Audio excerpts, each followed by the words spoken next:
Okay. Hello, Anna. How are you today? Hello, I'm good, thank you. Lovely to see you. Likewise, this is the second time that we're having a chat officially. We've had That's true. many chats unofficially, and it's some interesting times now. Really interesting times. I haven't been through this kind of global attack on the wellness of people. That's true. Mine neither, thankfully. So It's all new, right? yeah, it's all new. It's all new, and I'm just thinking about your initial kind of assessment of what's happened. What's happening here in the UK.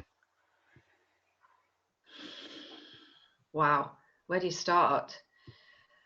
I mean, I guess I could start with what I'm hearing and what Hmm. I'm seeing. Uh, well, I tell you what struck me to begin with was the kind of mass fear. Okay, and what struck me and was really painful to watch was people shaming people's fear. That was the first thing that occurred to me. Obviously, because of the work that I do, but also the person I am, shaming anybody for almost any emotion makes it a whole lot worse. And I just thought, oh, we're in trouble here, because if we don't come together to understand people's reaction to a pandemic, which you can't get much bigger than, right? Hmm. Um, if we don't come together in a positive way, whatever that means, then we're in real trouble. That's what occurred to me first, Hmm. which is why I did my first post on LinkedIn about it, which was, has fear gone viral? And I know it was a play on words because it's a virus, and of course it has. Hmm. Hmm. So why we mustn't shame people for their fear. That was the first thing. Obviously, we want people to take responsibility for their behavior based on how they feel. Hmm. That's a very different thing. So yeah, that struck me. It's interesting to see that level of fear in people who maybe ordinarily seem quite level-headed, or that part of them doesn't come out Hmm. so readily. Hmm. But I don't know. What about you? What was your initial? I mean, my initial thing was that we are being conditioned into something. We are being told how to think and how to feel and what emotions to have, and it's all pretty negative based. There's not much positive programming or reinforcement going on. That's my sort of So initial. what do you mean by that? What was it? What was the conditioning as far as you were concerned then? Well, this is it. This is the biggest pandemic. We're all going to get it, and for some people, they won't get through it. And then this creates all these Right. different sort of images and feelings about one's loved ones and sort of one's people that they care about, and it sort of creates this whole kind of horror show that's happening in front of us. Yeah. And then this is being reinforced by constantly giving us examples of where horror shows have happened. And that's what I'm seeing. It's like a constant horror movie happening. But instead of watching it on Netflix, you're watching it on BBC News and Sky News and all these other reputable news agencies. Right. Okay. So it's gone from Netflix to the mainstream. I'm just waiting for the So zombies. Actually, that was the first thing that came into my mind. It's like, right, when's the zombies going to come out? yeah, yeah. It's funny that Nell and I were saying that the other day because everything's deserted, and she was like, "It is like a zombie apocalypse."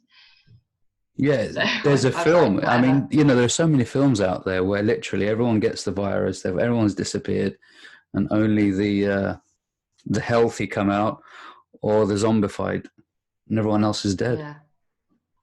So okay. So if you think that's a negative conditioning, what's the alternative to that in your mind? I think you need to stop, as in switch off the plug, and rather than going outside, start going in and within, and finding what works for you, and what strengthens you, and what makes you essentially stronger and have more faith. Oh, I So, agree, so but I you think know, that yeah. yeah. Sorry. So, I for some it absolutely may agree be with that. exercise, for some it may be exercise, for some it may be music, for some it may be connecting with siblings that they haven't connected for some time. It may be a certain hobby, it may be a certain passion or pursuit that they forgot about for years and years and years. And it's sort of trying to get more of that narrative happening rather than the other narrative. Yeah, I get that. I think you're right, but I think that's also going to create the biggest mental health issue probably we've ever seen. So, because my feeling is twofold. There'll be some who will relish this opportunity. They'll see it as an opportunity. I'll go, great. I will go inside myself and I will recalibrate and I'll see what I find inside myself. Who am I? You're going to get another tranche of people, like literally hundreds of thousands of people who are going to get time to reflect and go inside themselves, and they're not going to like what they find because we haven't equipped people with the apparatus to be okay with what they find. And when I say okay with, like not want to hurt themselves. So when people are forced to recalibrate or forced to reflect and it's not their choice, sometimes that can be transformational in a good way. But there's a lot of people that won't be equipped to go inside themselves and go, holy shit, I don't like what I'm finding in here. Right? So, which is what my new book's all about. It's like, how do you guide yourself when you might not like what you find inside yourself? Because we've got to become okay with who we are and who we're not, where we've been and where we haven't been, what we've done, what we've not done. And I think that's what's going to create some ill. A lot. Ill. Yeah. Huge amount. And that you're talking, because you're not asking the population to do, because this will be incidental. No, because you can't really help it. Somebody who's perhaps worked 60-hour weeks for several decades or even a decade, and that's been a fantastic distraction to their relationship with self, and now they're facing themselves. I think that's a really important job for mental health practitioners, is to how do you support people to be okay with what you find, and if you're not okay with it, do something else with it. So what? Absolutely. So what are your kind of steps? Because there are some people who are listening to us right now who are in that situation where they're actually looking in, and it's very, very difficult, very traumatic, very dark, and not a nice place for them to be in. Yeah, I tell you what, I say to clients of mine, 99.9% of the population have never done anything bad enough to warrant their inner brutality, that to warrant their self-hatred, right? Some have, okay, and they need to be able to take responsibility for that. But the majority of people have just come to be conditioned to learn and believe that they're not good people. So, the work that I've done with people around that issue of inner brutality is to help them build companionable relationships with themselves. And that actually is true responsibility. So what you don't do is you don't live in guilt and self-hatred and self-harm. You think you have to go, right, I'm not proud of what I've done, or I'm not proud of that bit of who I am. What do I want to do about it then? Because all you've got is now. And I think it's, like you were saying about the conditioning, that's a massive deal. We're all conditioned into self-hatred. We're not born that way, though. So, I mean, let's have some practical tips here, because it is a difficult one, and the problems are real and serious. And as you said, a lot of people haven't stepped into this role. Yeah. Well, actually, what you said about turning the radio down, or turning the television off, in a way, it's that kind of thing. Anything that requires you to look at something that's tricky, you've got to pace it. So if if that thing or that project is you by accident, which I think this quiet, in a sense, will create for people, they've got to take their time. Yeah. So if you've distracted yourself from yourself for 10 years or 20 years, you've still got that skill. So take the project off the shelf, have a little look, and then put it away again. Yeah. It's like that's like post-trauma treatment, right? It's paced. You look, you have a little look, you smooth the edges down a bit, and you pop it back. And in a way, you've got to do that with yourself as well. Yeah. Probably the most difficult thing to do in isolation and without connection and hugs and warmth from others is to kind of delve into it and go, right, I'm going to have a right look in here and pull it all to pieces, because you'll lose your ego strength then. You don't want to do that. So I think it's like anything.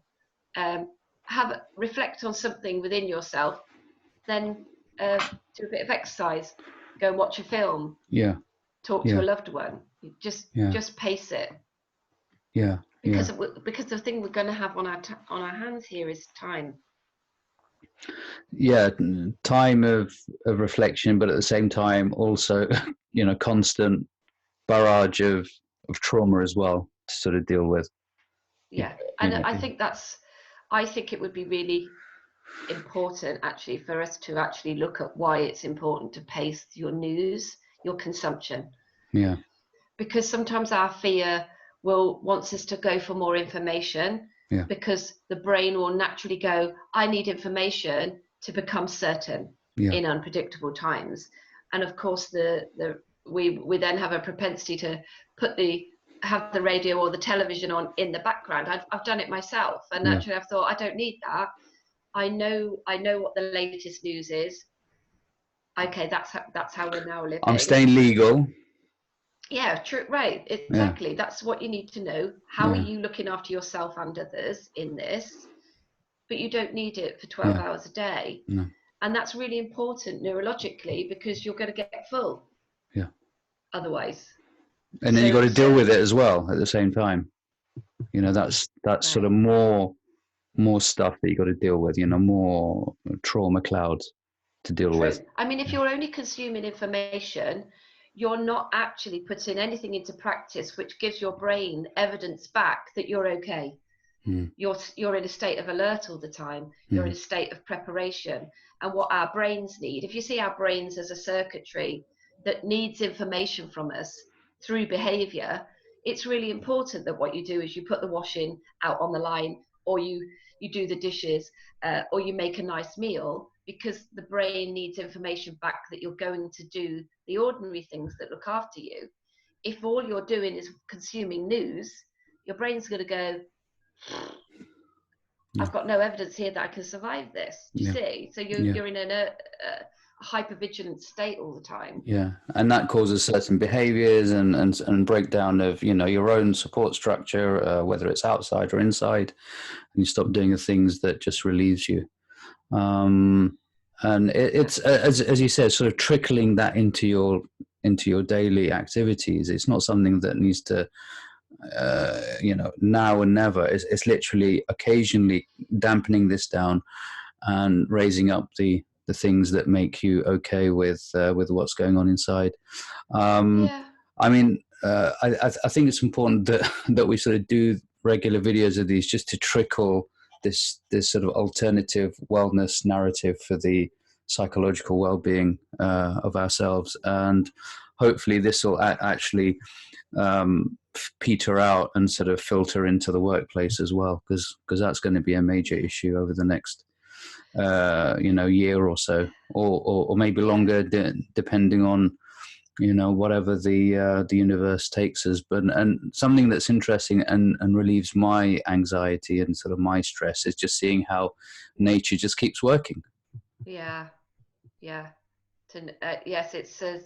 I found that incredibly strange, to see spring coming along and looking so stunning, and I was like, and I'm, it's like everything was way more vivid. Yeah. And Tess and I went for a walk last night, it was our walk of the day, and there were the wooden enemies, and we were just in this kind of semi-wasteland stroke park. And she said, you wouldn't believe we were just here, would you? Because we could have been she said we could be anywhere in the world, because we looked up into the woods and the spring flowers were there. And I was like, yeah. And I took a photo of it so that I could, yeah, that's right. And it's carrying on. Yeah, absolutely. Yeah. You know, I think the other thing that occurs to me about doing something regularly is that this will move. This will morph. And actually not in a trajectory that's all upwards. It's going to be like this. There are days where the strongest of us, or the kind of most resilient of us, will have wobbles, right? Yeah. Anxiety will be higher, or we'll fear for the future, or something will come up that will challenge us, and that's acceptable. We'll have our ups and downs within this down place, I guess. And I think that's really important for people to know. You don't have to lick this, right? You don't have to go, right, I've sorted it. I know how to do the pandemic life. It's more like this. For sure.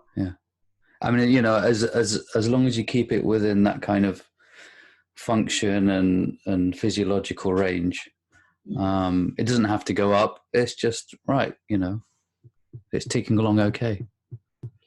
You know, well, it's kind of a new range, isn't it?